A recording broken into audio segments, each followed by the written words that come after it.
한국은행이 기준금리를 0.5% 추가 인상하면서 물가 상승을 억제하기 위해 노력하고 있습니다. 많은 사람들이 고정금리로 전환하기 위해서 시중은행에 줄을 서고 있는 모습인데요. 고정금리와 변동금리, 그리고 고정금리로 전환하려는 이유, 잡식남TV에서 씩씩하게 알아보겠습니다.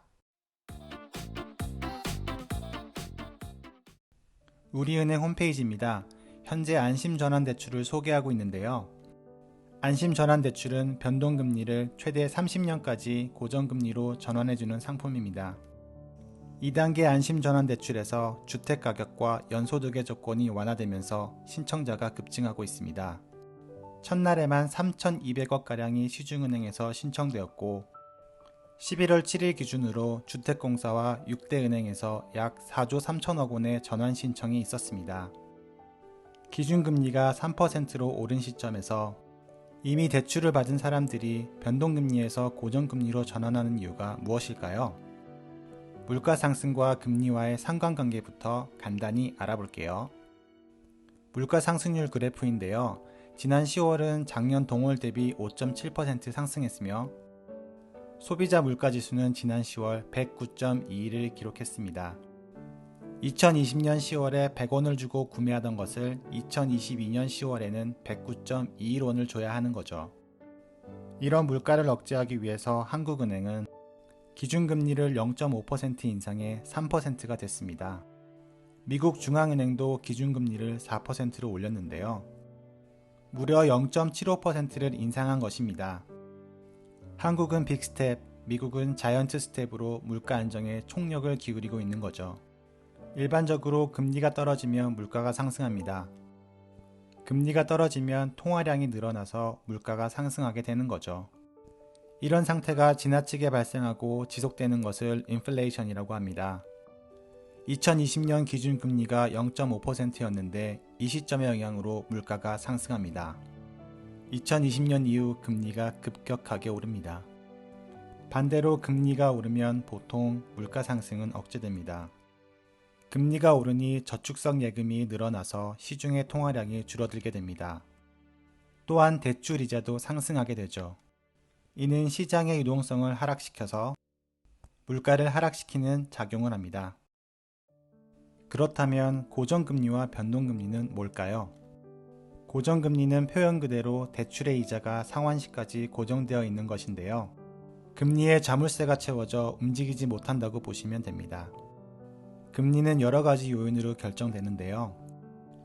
대출 기간과 종류, 신용점수, 주택대출에서는 주택의 가격도 반영됩니다.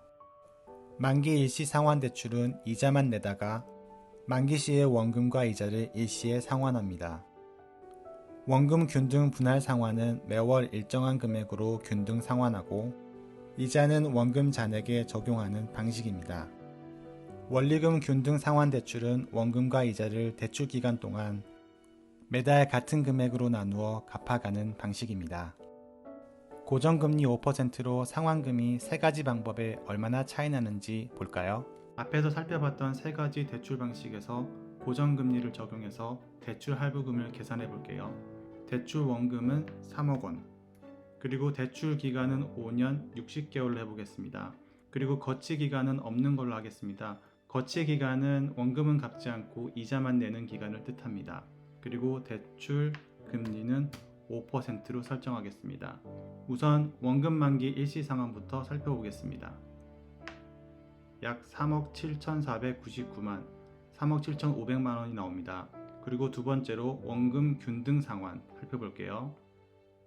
3억 3,810만 원, 그리고 마지막으로 원리금 균등 상환 3억 3,968만 원, 원금 균등 상환보다 약 150만 원 정도가 많습니다. 고정금리의 의미와 세 가지 대표적인 대출 방법이었습니다. 변동금리는 표현 그대로 금리가 계속적으로 변동한다는 의미입니다. 일정 기간 고정금리로 낸 후 1년, 6개월, 3개월 주기로 변동금리를 적용합니다. 고정금리와 변동금리의 장단점은 무엇일까요? 고정금리는 시장 상승기에 유리하고 변동금리는 시장 하락기에 유리합니다. 즉, 지금 같은 금리 인상기에는 부담이 가중되기 때문에 고정금리로 전환하려고 하는 거죠. 금리가 계속 변동해서 오를까봐 걱정되기 때문에 고정금리가 매력적인 것입니다. 잡식남TV, 오늘은 고정금리와 변동금리가 무엇이며 고정금리로 전환하는 이유가 무엇인지 씩씩하게 알아봤습니다.